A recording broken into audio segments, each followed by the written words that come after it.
أعوذ بالله من الشيطان الرجيم.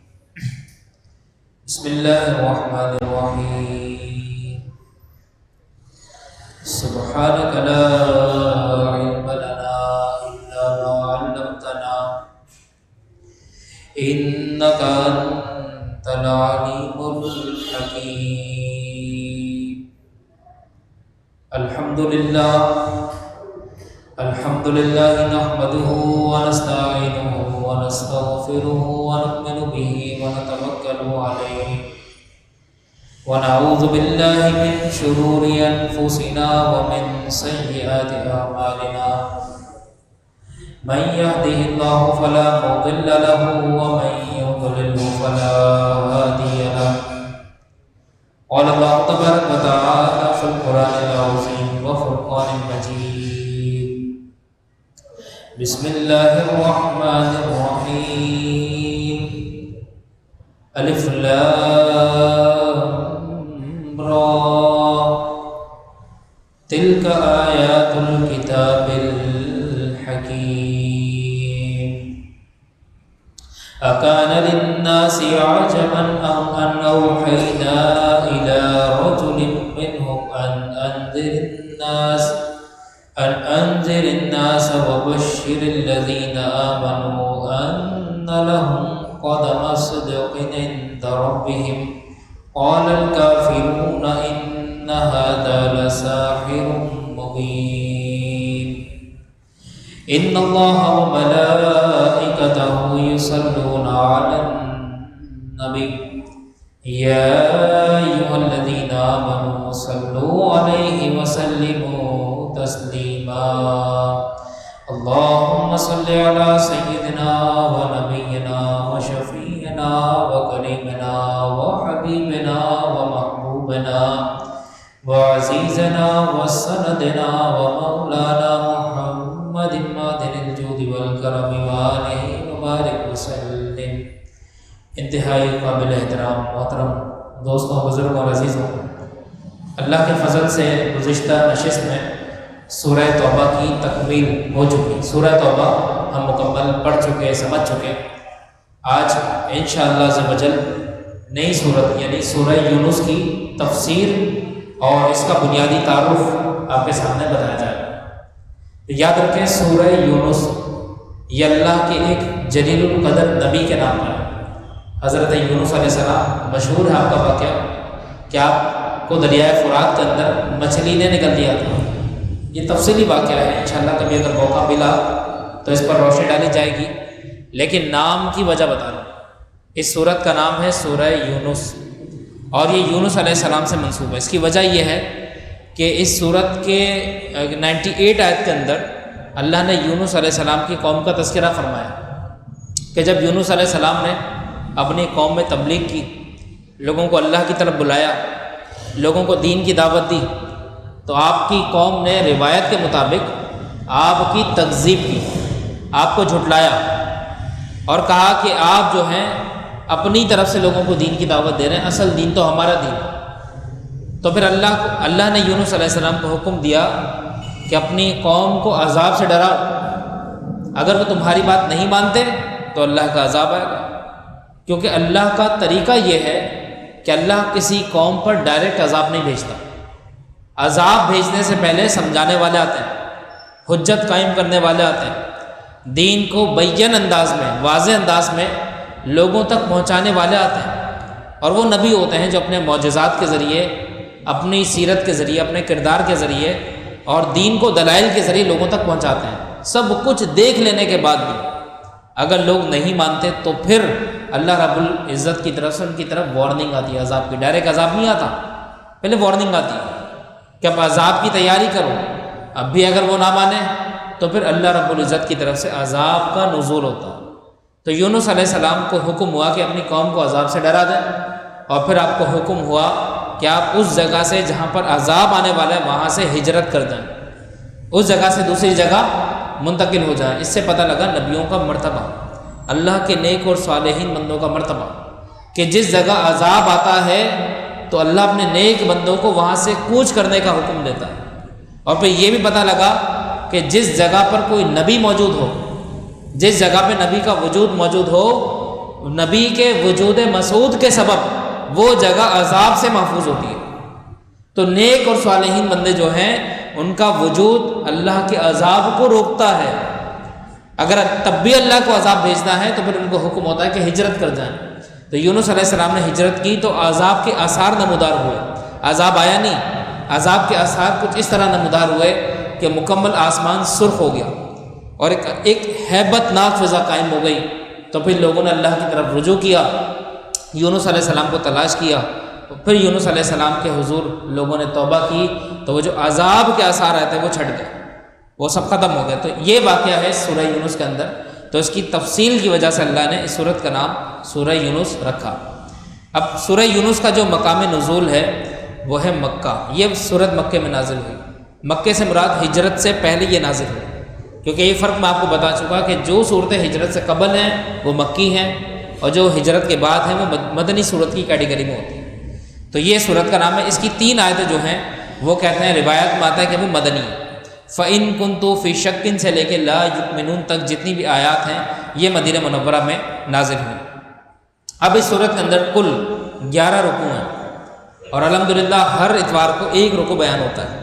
کوشش ہوتی ہے کہ ایک رکوع مکمل ہو جائے، لیکن جب زیادہ تفصیل ہوتی ہے تو اس کو پھر دوسرے اتوار تک مؤخر کر دیا جاتا ہے۔ تو اس وجہ سے یہ صورت تقریباً 3 مہینوں میں اللہ کے فضل سے مکمل ہو جائے گی۔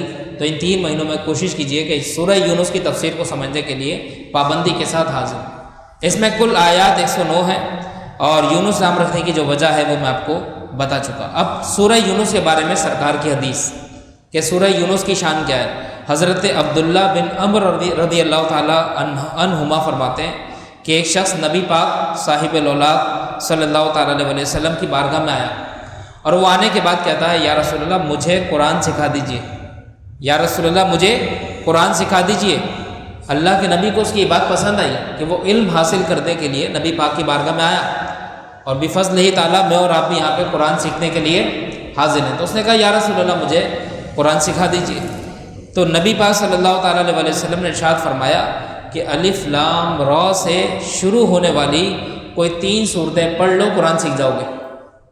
یعنی پتہ لگا الف لام را سے جو صورتیں شروع ہو رہی ہیں ان میں اتنی برکت ہے کہ اگر انسان صرف ان کو سمجھ کے پڑھ لے تو قرآن کا بنیادی مفہوم اور بنیادی جو اس کے معنی اور مفاہیم ہے وہ سمجھ میں آ جائے۔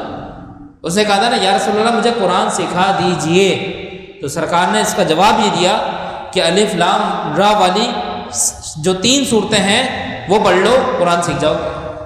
اچھا، اس نے کہا، یا رسول اللہ میری عمر تو بہت زیادہ ہے، میں طویل العمر ہوں، میری عمر زیادہ ہو چکی ہے، اور عمر زیادہ ہونے کی وجہ سے شاید میرا دل جو ہے وہ سخت ہو گیا ہے اور میری زبان موٹی ہو گئی۔ دل کی سختی سے مراد یہ کہ مجھے غصہ زیادہ آنے لگ گیا، چڑچڑاپن میرے اندر زیادہ آ گیا اور میری زبان موٹی ہو چکی ہے، یعنی میں زبان سے کوئی بات برداشت نہیں کر پاتا، تو اب میں کیا کروں؟ تو نبی پاک صلی اللہ تعالیٰ علیہ وسلم نے فرمایا، تو پھر تم حامیم والی کوئی 3 صورتیں پڑھ لو، حامیم سے جو شروع ہوتی ہیں وہ 3 صورتیں پڑھ لو۔ اس نے پھر وہی بات عرض کی، یا رسول اللہ کچھ اور بھی بتائیں۔ حامیم والی 3 صورتیں میں پڑھ لوں گا، کچھ اور بھی ارشاد فرمائے۔ تو نبی پاک صلی اللہ تعالیٰ علیہ وسلم نے فرمایا، چلو اس سے بھی آسان بتاتا ہوں۔ حضور نے فرمایا کہ مسبحات میں سے 3 کوئی صورتیں پڑھ لو، یعنی جو اللہ کی تسبیح سے شروع ہوتی ہے نا جو صورتیں، جیسے سبح اسم ربک الاعلی، یہ اللہ کی تسبیح سے شروع ہوئی۔ تو حضور نے فرمایا مسبحات میں سے کوئی 3 صورتیں پڑھ لو، انشاءاللہ تمہیں اپنے دل کی سختی اور زبان کے موٹے پن کی شکایت ختم ہو جائے گی۔ یہ صورتیں تمہارے اندر نرمی اور صبر پیدا کریں گی۔ تو اس نے کہا، یا رسول اللہ یہ مسئلہ اور کٹھن ہے، کچھ اور ارشاد فرمائے۔ تو نبی پاک صلی اللہ تعالیٰ علیہ وسلم نے فرمایا کہ اذا زلزلت الارض زلزالہا، یہ جو صورت ہے یہ پڑھ لو اور سیکھ لو۔ جب حضور علیہ السلام نے اس کو پڑھایا اور سکھایا، یعنی روایت میں آتا ہے کہ وہ شخص کھڑا ہو گیا اور اللہ کے نبی نے اذا زلزلت الارض والی جو پوری صورت ہے اس کو پڑھائی اور اس کو سکھائی۔ تو اس کے بعد جب فارغ ہوگا اس کے بعد اس شخص نے عرض کیا، یا رسول اللہ اس ذات کی قسم جس نے حق کے ساتھ آپ کو مبعوث فرمایا، میں کبھی اس پر اضافہ نہیں کروں گا اس کے جانے کے بعد۔ یعنی اس نے کہا، یا رسول اللہ جو آپ نے بتایا میں ویسا ہی کروں گا۔ اب جب وہ شخص چلا گیا تو نبی پاک صلی اللہ تعالیٰ علیہ وسلم نے فرمایا، ابو داؤد کی روایت، حضور نے فرمائی یہ چھوٹا سا آدمی نجات پا گیا، چھوٹا سا آدمی نجات پا گیا، یعنی مثال یہ ہے کہ وہ اس کا جو عمل تھا نا وہ چھوٹا تھا، اس نے صرف 3 صورتیں حضور سے سیکھی، 3 صورتوں کے بارے میں احکامات سیکھے اور اذا زلزلت الارض پڑھ لی، تو اللہ کے نبی نے فرمایا اس کی نجات ہو گئی۔ پتہ لگا کہ قرآن لوگوں کو نجات دلواتا ہے۔ بھئی آپ بتائیں اس پوری روایت کے اندر، ابو داؤد کی جو یہ روایت ہے، یہ کتاب شہر رمضان میں سے یہ روایت میں نے لی ہے، تو یہ جو روایت ہے اس میں سرکار نے قرآن کے علاوہ بتایا کیا؟ کچھ بھی نہیں بتایا۔ پہلے وہ آیا تو الف لام را میں سے کوئی 3 صورتیں پڑھ لو، پھر اس نے کوئی شکایت کی تو حامیم میں سے کوئی 3 صورتیں پڑھ لو، پھر اس نے مزید اس پہ اصرار کیا تو اللہ کے نبی نے اسے سورہ زلزال پوری پڑھا دی۔ اس کے بعد سرکار علیہ السلام نے اس کو مسبحات کا بھی حکم دیا۔ تو یہ تمام باتیں سرکار نے قرآن میں سے بتائیں، اور اس کے چلے جانے کے بعد اس کے بارے میں حضور نے بشارت دی کہ یہ چھوٹا سا شخص، غالباً اس کے اعمال زیادہ نہیں ہیں، اس کے معاملات اتنے اچھے نہیں ہیں، لیکن صرف قرآن پڑھنے کی برکت سے اس کی نجات ہو گئی۔ تو دوستو قرآن میں اتنی تاثیر ہے کہ قرآن جو سمجھ کے پڑھ لیتا ہے اس کی نجات ہو جائے۔ اب دیکھیں اللہ کے نبی نے جو فرمایا اس کی نجات ہو گئی، تو حضور دیکھ رہے ہیں تبھی تو فرمایا۔ یہ بھی تو دیکھیں نا، ہر چیز میں مسلک اہل سنت۔ اب دیکھیں ابو داؤد کی اس حدیث کے اندر ایک نقطہ پتہ لگا، بھئی ہمارے پاس کوئی مسئلہ، ہمارے پاس آئے امام صاحب دعا کر دیجئے، مغفرت کی دعا فرما دیں، اللہ تعالیٰ میری مغفرت فرما دے، تو ہم زیادہ سے زیادہ کیا کر سکتے ہیں؟ ہم اس کے لیے دعا کریں گے یا اللہ اس بندے کی مغفرت فرما دے، اس کی بخشش فرما دے۔ کیا اس کے جانے کے بعد ہم 100% شیور ہو کے یہ بات کہہ سکتے ہیں کہ اس کی مغفرت ہو گئی؟ کتنا ہی نیک انسان کیوں نہ ہو، لیکن انسان یہ کمنٹ نہیں کر سکتا کہ اس کی مغفرت ہو گئی۔ لیکن نبی پاک صاحب الاولاق صلی اللہ تعالیٰ علیہ وسلم کتنے یقین کے ساتھ بتا رہے ہیں، ہے تو چھوٹا سا آدمی لیکن نجات ہو گئی۔ تو پتہ لگا حضور نے اس کی نجات ہوتے دیکھ لی، تو یہ بھی پتہ لگا کہ نگاہ نبوت یہ تک دیکھ لیتی ہے کہ کون بخشا گیا کون نہیں بخشا گیا۔ یہ تو ہمارا عقیدہ ہے، یہی تو نبوت کی پرواز ہے کہ دیکھ کے حضور بتا دیں کہ مغفرت ہوئی یا نہیں ہوئی، اور ہم میں سے آپ کوئی نہیں بتا سکتا۔ تو پتہ لگا نبی اور عام بشر میں بڑا فرق ہے۔ ہم جیسے بشر ہر بات نہیں بتا سکتے، ہمارے بتانے کی لمٹ ہے، لیکن نبی وہ خبر دیتا ہے جو ہماری نگاہیں نہیں دیکھ سکتی، بلکہ خاص نبوت کی نگاہیں دیکھ سکتی ہیں۔ تو اس حدیث سے سورہ یونس کی بھی فضیلت پتہ لگی کہ سورہ یونس الف لام را سے شروع ہوتی ہے۔ یہ روایتی ابو داؤد کی۔ اب دیکھیں سورہ یونس میں اللہ نے بیان کیا کیا، اس کے ٹاپکس کیا ہیں، اس کے فارمیٹس کیا ہیں، اس کے مضامین کیا ہیں، وہ ذرا سمجھ لیں۔ دیکھیں قرآن کے مضامین کا علم ہونا بھی نا کوئی چھوٹی بات نہیں ہے۔ اگر آپ کو قرآن کے مضامین پتہ لگ گئے نا تو یقین کریں یہ بھی علم کا ایک بہت بڑا ذخیرہ ہے۔ تو دیکھیں ہر سورت کے بہت سارے مضامین ہوتے ہیں، اور ان مضامین میں ایک مرکزی مضمون ہوتا ہے، ایک سینٹرل ٹاپک ہوتا ہے۔ اس سورت کا جو سینٹرل ٹاپک ہے وہ کیا ہے؟ وہ ہے اللہ رب العزت کی وحدانیت، اللہ عز و جل کی وحدانیت، کہ اللہ وحدہ لا شریک ہے، اس کا کوئی ثانی نہیں، اس کا کوئی مثل نہیں، وہ اپنی ذات میں، اپنی صفات میں اور اپنے افعال میں واحد اور یکتا ہے۔ تو اس سورت کا سب سے بنیادی مضمون کیا ہے؟ اللہ کی وحدانیت، اور پھر دوسری بات کہ نبی پاک صلی اللہ تعالیٰ علیہ وسلم کی نبوت۔ یہ اس سورت کا سینٹرل ٹاپک ہے، اللہ کے نبی کی نبوت۔ اور تیسرا جو ٹاپک ہے وہ ہے کہ انسان مرنے کے بعد دوبارہ زندہ ہوگا، اس بات پر مضبوط عقیدہ رکھنا۔ اللہ نے اس میں دلائل دی ہیں۔ بہت سے لوگ انکار کرتے ہیں کہ انسان مر گیا تو مر گیا، مٹی ہو گیا، اب مرنے کے بعد نو اینی لائف، کچھ بھی زندگی نہیں، بس انسان کی زندگی کی اپروچ یہاں تک کہ تھی زندہ رہے، کھایا پیا، قبر میں گئے، ختم۔ بعض لوگوں کا یہ عقیدہ تھا، اور آج بھی ایسے دہریہ کمیونسٹ لوگوں کا یہ عقیدہ ہے کہ بھئی جو کرنا ہے دنیا میں کرو۔ تو اللہ نے قرآن میں اس کے لیے دلائل قائم کی کہ مرنے کے بعد آدمی دوبارہ زندہ کیسا ہوگا، اور اعمال کی جزا اور سزا کے کیا معاملات ہوں گے، اس کو اللہ نے مختلف دلائل سے ثابت کیا۔ اور اس صورت میں قرآن مجید پر ایمان لانے کی دعوت دی گئی۔ تو 4 سینٹرل ٹاپکس میں نے آپ کو بتایا سورہ یونس کے۔ سب سے پہلا کیا تھا؟ اللہ کی وحدانیت، کہ اللہ وحدہ لا شریک ہے۔ دوسرا ٹاپک نبی پاک صلی اللہ تعالیٰ علیہ وسلم کی نبوت، اور تیسرا ٹاپک یہ ہے کہ مرنے کے بعد انسان زندہ کیسے کیا جائے گا، اس کے اعمال اور اس کی جزا کا کیا معاملہ ہوگا، یعنی منکرین آخرت کے شبہات کا جواب ہے اس میں۔ اور چوتھا جو ٹاپک ہے وہ ہے قرآن پر ایمان لانے کی دعوت۔ اب اس کے مزید جو ذیلی ٹاپکس ہیں وہ کیا ہیں، وہ میں آپ کو بتا دیتا ہوں۔ اللہ نے مشرکین کے عقائد بیان کیے کہ مشرکین کے بلیفز کیا کیا ہیں، ان کی آئیڈیالوجیز کیا کیا ہیں۔ اس کے بعد نبی پاک صلی اللہ تعالیٰ علیہ وسلم کی نبوت کا جو لوگ انکار کرتے ہیں اللہ نے ان کے 5 شبہات کا ذکر کیا کہ ان کے شبہات کیا کیا ہیں، ان کی کنفیوژنس کیا کیا ہیں، کس بات کو وہ انکار کرتے ہیں، اور پھر ان کا رد بھی کیا۔ پتہ لگا قرآن کا ایک اسلوب ہے، اگر آپ مناظرہ سیکھنا چاہتے ہیں تو قرآن سے سیکھیں، مناظرے کے اصول قرآن نے بتایا۔ مناظرہ کرنے سے پہلے شبہات پتہ ہونے چاہیے کہ سامنے والے مد مقابل کے شبہات کیا کیا ہیں، قرآن نے کھول کے بتایا ان کے یہ شبہات ہیں، ان کے یہ شبہات ہیں، ان کے یہ شبہات ہیں، پہلے سب بتا دیا۔ اس کے بعد بڑے خوبصورت پیرائے کے اندر دلائل قائم کر کے عقلی اور نقلی اعتبار سے جواب دیا۔ یہ ہے قرآن کا طرز مناظرہ۔ تو یاد رکھیں اپنے مد مقابل کے عقائد جاننا بھی ضروری ہے، صرف یہ نہیں کہ ہمیں اپنے عقیدے پتہ ہیں، ان لوگوں کے عقائد بھی جانیے جو لوگ آپ کے عقیدے کے خلاف ہیں، ان کے دلائل جاننے کی بھی کوشش کریں۔ اور یہ یاد رکھیں یہ جو کوشش ہے اس میں علماء سے رابطہ ضروری ہے۔ یہ بات میں کہتا ہوں، بہت سے لوگوں کو شوق ہوتا ہے، صاحب کہنے لگے مفتی صاحب میرا دل چاہتا ہے بائبل پڑھوں، میرا دل چاہتا ہے بائبل پڑھوں۔ تو میں نے پوچھا کہ جناب آپ نے قرآن پڑھ لیا؟ اب وہ بیچارے چہرہ دیکھ رہے تھے، شرمندگی کے ہمارے جواب نہیں تھا۔ میں نے کہا جب قرآن نہیں پڑھا تو بائبل تک کیسے پہنچ گیا؟ دوسرے کے عقائد، نظریات اور معاملات پڑھنے سے پہلے اپنے عقیدے میں مضبوط ہونا ضروری ہے۔ اور پھر دوسری بات، میں نے پوچھا کون سی بائبل پڑھیں گے آپ؟ اس کا ایک ورژن بتا دیں۔ اب بھی نہیں پتا، تو بھیا بات ہی کیوں کر رہے ہیں بائبل پڑھنے کی، اناجیل پڑھنے کی بات ہی کیوں کر رہے ہیں جب آپ کو یہی نہیں پتا کہ اس کا رائٹر کون ہے، اور وہ اپنی اصل جو حیت ہے، اس کی جو اصل طرز ہے اس کو تو ہے ہی نہیں، وہ تو بدل چکی۔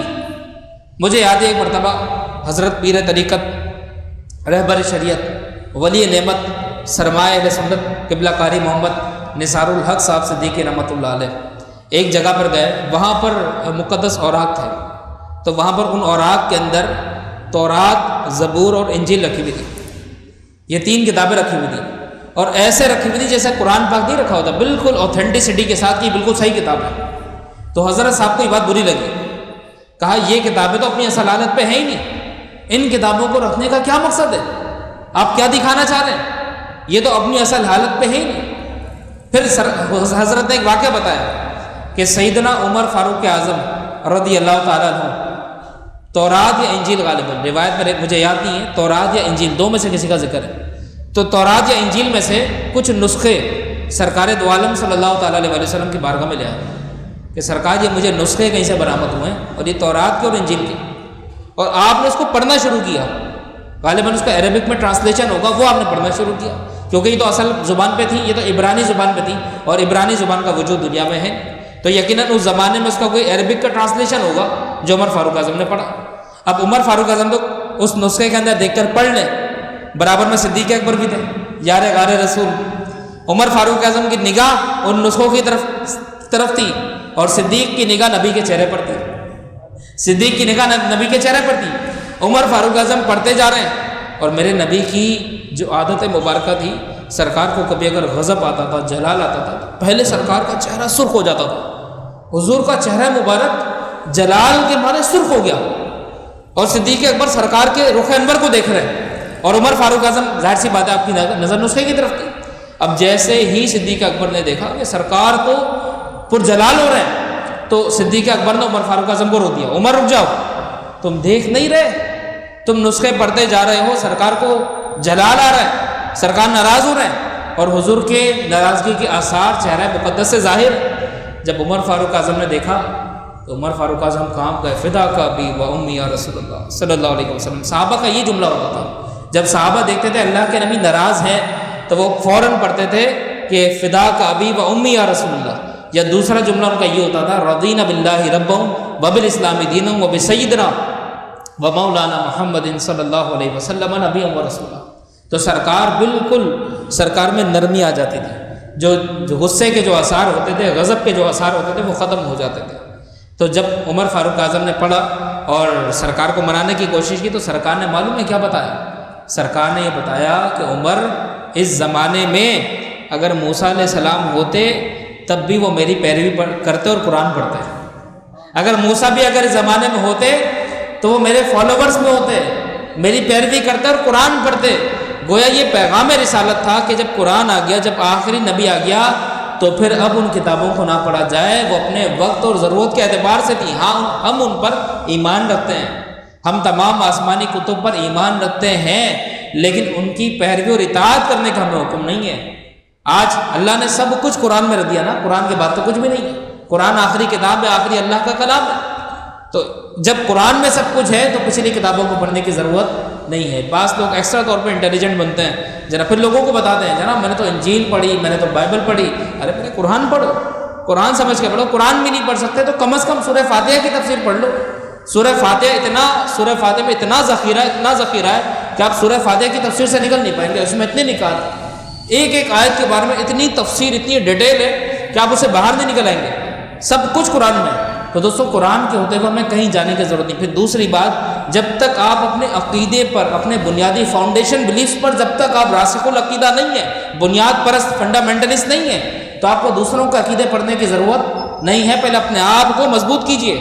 صرف دلائل کا جاننا مضبوطی نہیں ہے، ان اپنے دلائل پر قائم رہتے ہوئے اس کا دفاع کرنا یہ بھی آپ کا ضروری ہے۔ تو یہ تمام چیزیں جانیں، قرآن ہمیں سکھاتا ہے۔ یہاں پر اللہ نے منکرین آخرت کے شبہات کا ذکر کیا، پھر ان کا جواب دیا۔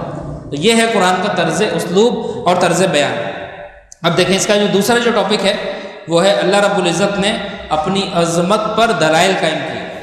اللہ کتنا عظیم ہے، کتنا پرعظمت ہے، اس کی بزرگی کا کیا عالم ہے، اس کی کبریائی کا کیا عالم ہے، وہ اللہ نے وہ بھی دلائل کے ساتھ بیان کیا۔ اس میں مثالیں ہیں، آسمان کی مثال ہے، زمین کی مثال ہے، فرش کی مثال ہے، عرش کی مثال ہے، اللہ کی تخلیقات کی مثال ہے۔ تو اللہ نے اپنی عظمت پر دلائل دی۔ پھر تیسری بات کہ اللہ نے دنیاوی زندگی کی مثالیں قائم کی اور انہیں غور کرنے کی ترغیب دی کہ دنیاوی زندگی کی حقیقت کو سمجھو۔ دنیا نام ہے شہرت کا، دنیا نام ہے لہو و لعب کا، دنیا نام ہے دکھاوے کا، دنیا نام ہے فضول رسم و رواج کا۔ اب انشاءاللہ اگر موقع ملا تو اس کی بڑی خوبصورت تشریح میرے پاس ہے، وہ میں انشاءاللہ آپ کے سامنے بیان کروں گا کہ دنیا ہے کیا۔ چوتھی بات، اللہ نے جو چوتھا بیان کیا کہ کفار کو قرآن پاک جیسی ایک صورت بنا کر دکھانے کا چیلنج ہے۔ بھائی کفار کا اعتراض قرآن پر تھا تو ان کو چیلنج کیا گیا کہ ایک صورت بنا کے دکھا دیں، نہیں بنا سکے۔ پانچواں مضمون، کفار کی طرف سے پہنچنے والی وہ اذیتیں جو نبی پاک صلی اللہ تعالیٰ علیہ وسلم کو دی گئیں۔ اللہ کے نبی کو اللہ نے تسلی دی کہ ان کی اذیتوں پر صبر کیجیے۔ اس کے بعد چھٹا مضمون کہ قرآن پاک کی صداقت، دیانت اور سچائی کو ثابت کرنے اور عبرت و نصیحت کے لیے حضرت نوح علیہ السلام اور ان کی قوم کا پورا واقعہ، اور حضرت موسیٰ علیہ السلام اور ان کی قوم کا واقعہ، اور حضرت یونس علیہ السلام اور ان کی قوم کا واقعہ بیان کیا گیا۔ قرآن پاک قصص کی بہترین کتاب ہے۔ قصص کہتے ہیں واقعات اور حالات کو۔ اگر آپ اسٹوریز پڑھنا چاہتے ہیں تو قرآن پاک کے وہ واقعات پڑھیں۔ آپ کو ایک کتاب بتاتا ہوں، پلے اسٹور پر بھی ہے، اگر آپ پڑھیں گے تو بڑا فائدہ ہوگا، عجائب والغرائب القرآن۔ یہ بہترین کتاب ہے۔ اگر آپ کو شوق ہے نبیوں کے واقعات پڑھنے کا، اور اگر آپ کو شوق ہے کہ جتنے بھی نبی آئے ان کی قوم کے حالات کیا تھے، تو انتہائی خوبصورت ترین یہ کتاب ہے عجائب والغرائب القرآن۔ اس لیے بتا رہا ہوں کیونکہ میں نے دیکھا کہ گھروں میں خواتین ناولز پڑھتی ہیں، ناولز ڈاؤن لوڈ کیے ہوئے، افسانے ڈاؤن لوڈ کیے ہوئے، حالانکہ جھوٹے قصے کہانیاں ہوتے ہیں۔ تو اس سے بہتر یہ ہے کہ آپ قرآنی قصص کو پڑھیں، قرآنی واقعات کو پڑھیں۔ ایک کتاب ہماری آتی ہے قصص الانبیاء، تو یاد رکھیں اس کتاب کو پڑھنے سے میں اور دیگر جو ہمارے اہل علم حضرات منع کرتے ہیں، کیونکہ اس میں کچھ روایات کا فقدان ہے، ایسی روایتیں ہیں جو عقل میں نہیں آتی، پھر انسان قرآن سے بدظن ہو جاتا ہے۔ اب ایک روایت ہے، اس کی کہیں کوئی دلیل نہیں ملی کہ دنیا جو ہے وہ ایک گائے کے سینگ پر قائم ہے، اور گائے جب سر ہلاتی ہے تو زلزلہ آ جاتا ہے۔ اب یہ روایت، یہ حدیث ہے کیا ہے؟ کتاب میں مذکور ہے۔ ایک مچھلی کے پیٹ کے بارے میں اس میں کوئی روایت ہے کہ مچھلی کے پیٹ کی طرح دنیا ہے۔ بہت ساری ایسی باتیں ہیں جو انسانی عقل قبول نہیں کرتی۔ تو وہ واقعات پڑھیں، وہ کتابیں پڑھیں جہاں پر دلیل کے ساتھ بات کی گئی ہو اور وہ باتیں کی گئی ہوں جو عقل قبول کرے۔ معجزات کو عقل قبول کرتی ہے، لیکن اس بات کا ہدایت سے کیا تعلق کہ دنیا جو ہے وہ گائے کے سینگ پر ہے، اور جب گائے سر ہلاتی ہے تو زلزلہ آ جاتا ہے۔ ہو سکتا ہے یہ ہندوانہ عقیدہ ہو، کیونکہ ہندو گائے کو مقدس مانتے ہیں، اور ہو سکتا ہے وہ اسے یہ ثابت کریں کہ دنیا کی بھلائی گائے کے سینگ پر قائم ہے۔ ہو سکتا ہے ان کا یہ نظریہ ہو، یہ بات میرے ذہن میں تھی تو آپ کو بتا دیں۔ تو اس طرح کی روایات، ایسے قصص جو ہیں، ایسی کتابوں سے اوائڈ کیجیے، اور جو کتاب میں نے آپ کو بتائی وہ پڑھیں۔ تو قرآن قصص کی بہترین کتاب ہے۔ قرآن ایسے واقعات بیان کرتا ہے جس میں ہدایات کے روشن مینارے موجود ہیں۔ اس کے بعد اس سورت کا جو اگلا ٹاپک ہے وہ ہے اللہ تعالیٰ نے آخر میں اللہ رب العزت کی شریعت اور قرآن کے احکامات پر عمل کرنے کی دعوت دی۔ اب دیکھیں سورہ توبہ کے ساتھ اس کی کیا مناسبت ہے، یہ بھی سمجھ لیں۔ قرآن کی ہر سورت دوسری سورت سے کنیکٹ ہے، کوئی نہ کوئی تعلق ہے۔ تمام صورتوں کا تعلق سورہ فاتحہ سے ہے۔ سورہ فاتحہ سمجھنا مرکز ہے، سینٹرل ہے، تمام صورتوں سے جڑی ہوئی ہے۔ پھر ایک کے بعد ایک صورت کا دوسرے سے ایک خاص تعلق ہے۔ تو اس سے پہلے تھی سورہ توبہ جو آپ مکمل پڑھ چکے۔ سورہ توبہ کے آخر میں نبی کریم رؤوف الرحیم تاجدار دو عالم صلی اللہ تعالیٰ علیہ وسلم کی عظمت و شان بیان ہوئی، اور اس صورت کے شروع میں نبی پاک صلی اللہ تعالیٰ علیہ وسلم پر نازل ہونے والی وحی کا رد کرنے والوں کا رد کیا گیا۔ تو یہ ہے مناسبت کہ پچھلی صورت کے آخر میں بھی نبی کی عظمت ثابت کی گئی، اور اس صورت کی ابتدا میں بھی نبی علیہ السلام کی عظمت کو ثابت کیا گیا۔ تو دوستو آج جو ہے انشاءاللہ شروع کی 4 آیتیں ہم پڑھ لیتے ہیں سورہ یونس۔ اب میں آپ کے سامنے اس کی تفسیر پڑھنے جا رہا ہوں۔ اللہ فرماتا ہے بسم اللہ الرحمن الرحیم، اللہ کے نام سے شروع جو نہایت مہربان اور رحمت والا ہے۔ الف لام را تلک آیات الکتاب الحکیم۔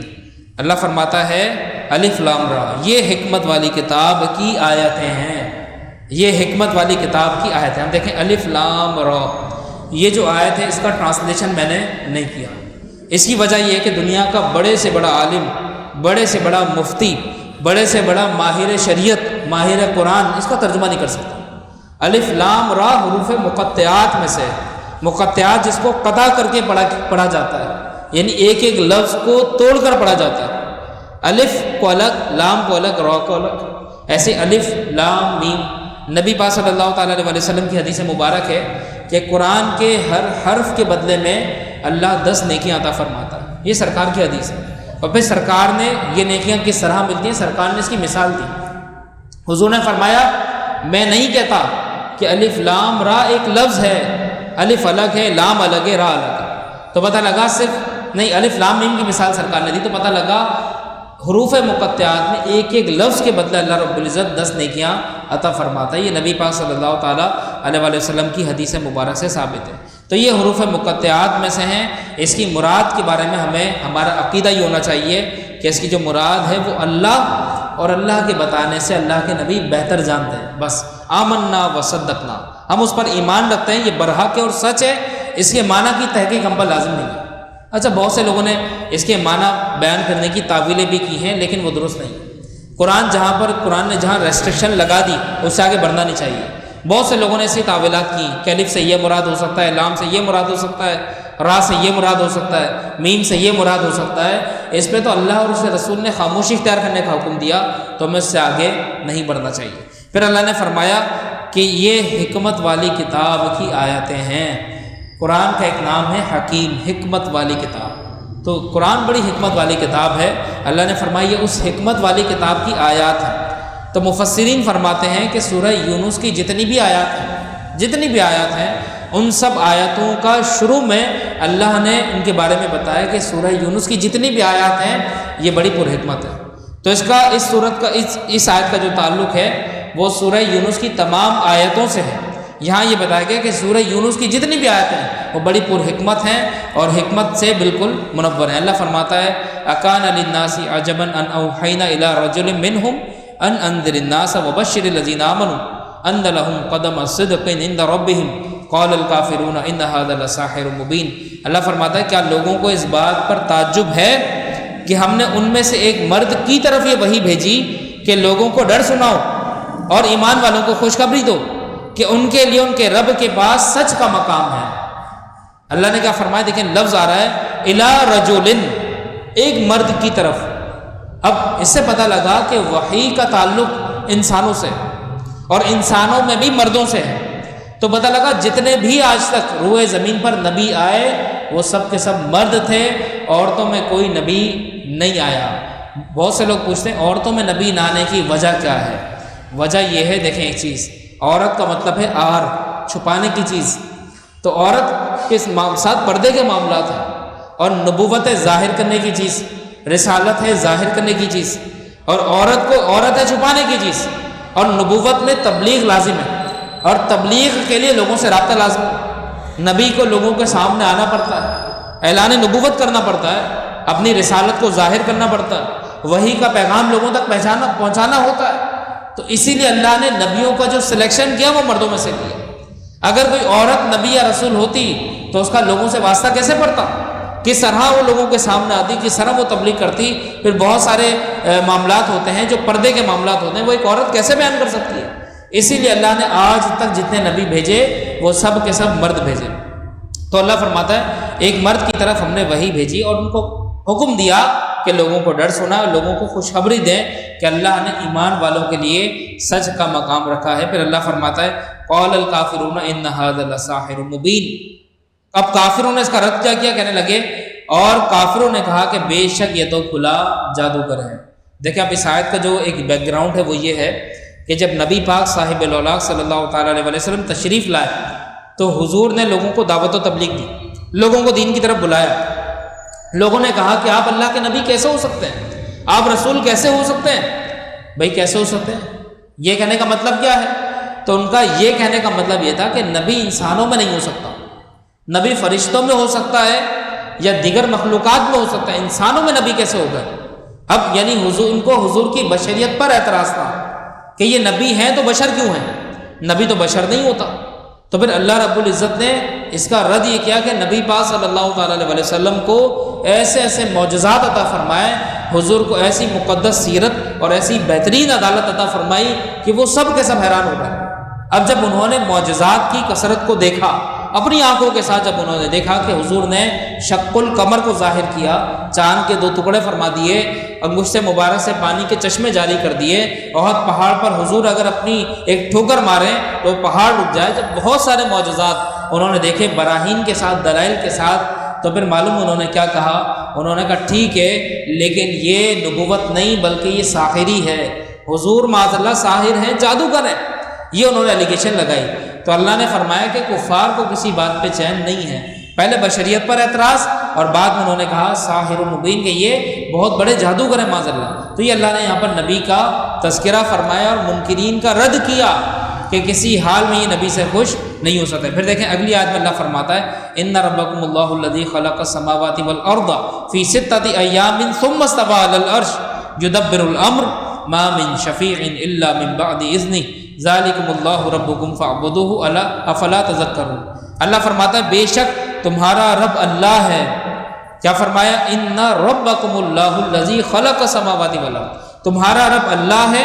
اب اللہ نے اپنی صفت تخلیق بیان فرمائی کہ جس نے سماوات کو، آسمانوں کو پیدا کیا، جس نے زمین کو پیدا کیا اور 7 دنوں میں پیدا کیا، فی 6 ایام، اس کے بعد ثم استوى علی العرش، اور پھر زمین نے استوا پکڑا، قرار پکڑا عرش کے اوپر. یدبر الامر، اللہ فرماتا ہے جیسا کہ اس کی شان کے لائق ہے. تو یہ اللہ کی تخلیق ہے کہ اللہ نے 7 دنوں میں زمین اور آسمان کو پیدا کیا. اب 7 دنوں کی تفسیر کیا ہے؟ دیکھیں اللہ تو فرماتا ہے کہ اللہ کن کہے تو فیکون وہ ہو جائے. تو اللہ چاہتا تو کن فرماتا کائنات وجود میں آ جاتی، اللہ چاہتا کن فرماتا سب کچھ بن جاتا. تو یہ 7 دنوں میں اللہ نے کیوں پیدا فرمایا؟ اس میں بزرگان دین فرماتے ہیں اس میں لوگوں کے لیے پیغام ہے کہ اتنی بڑی کائنات کو بھی اللہ نے 7 دنوں میں تخلیق کیا، 7 دنوں میں تخلیق فرمایا. تو انسان کوئی بھی کام کرے تو صبر کے ساتھ، دلیری کے ساتھ، استقامت کے ساتھ، کنٹینیویشن کے ساتھ اس کام کو انجام دے جیسا کہ اللہ رب العزت کی سنت اور اس کا طریقہ 7 دنوں میں. پھر دوسری بات کہ اگر تمہارے پاس کام کو ایک دم کرنے کا اختیار بھی ہو تب بھی صبر کے ساتھ کرنا، یہ پیغام ہے. باقی اس کی ایک بہت بڑی تفسیر ہے انشاءاللہ، کبھی موقع ملا تو آپ کے سامنے بیان کروں گا، لیکن بنیادی نقطہ میں نے آپ کے سامنے بتا دیا. پھر اللہ فرماتا ہے کہ اس کی اجازت کے بعد ہی کوئی شفاعت کر سکتا ہے. اگر کوئی شفاعت کرے گا تو اللہ کی طرف سے اجازت ہوگی. فرمایا یہ اللہ تمہارا رب ہے تو تم اس کی عبادت کرو. تو کیا تم سمجھتے نہیں ہو؟ یعنی پہلے اپنی وحدانیت بتا دی، اپنی تخلیق بتا دی، آسمان اس نے پیدا کیے، زمین اس نے پیدا کی، کتنے دنوں میں پیدا کیا یہ بتا دیا اور دلیل کے ساتھ بتایا. پھر فرمایا کیا تم اپنے رب کو رب سمجھتے ہو؟ کیا تم اس بات کی عقل رکھتے ہو؟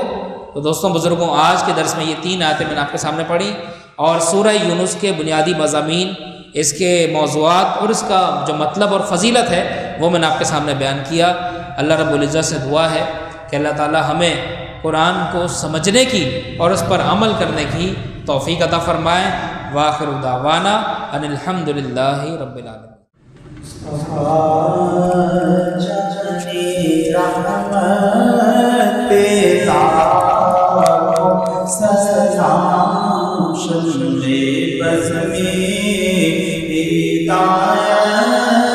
ہدایت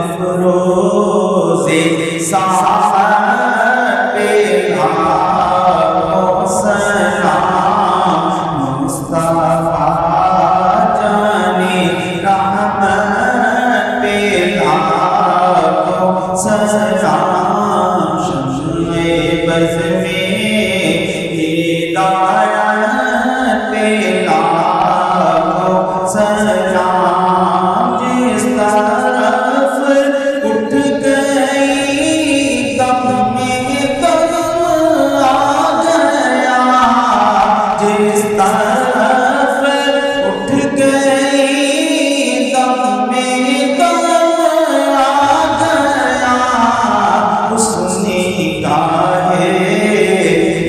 عنایت پہ لاکھوں سلام مصطفیٰ جانے رحمت پہ لاکھوں سلام شمع بز میں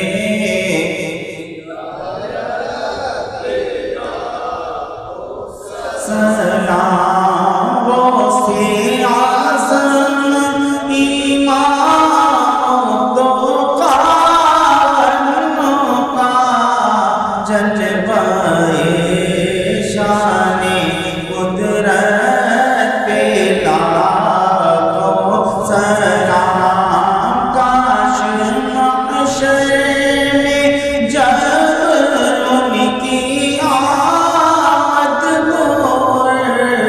بھیجے سب ان کی شوکت پہ لاکھوں سلام مجھ سے خدمت قدسی کا ہے عرضہ مجھ سے خدمت قدسی کا ہے عرضہ مصطفیٰ جانے رحمت پہ لاکھوں سلام شمع بز میں ہدایت پہ لاکھوں سلام الحمدللہ رب العالمین والعاقبۃ للمتقین والصلاۃ والسلام علی سید الانبیاء والمرسلین وعلی آلہ واصحابہ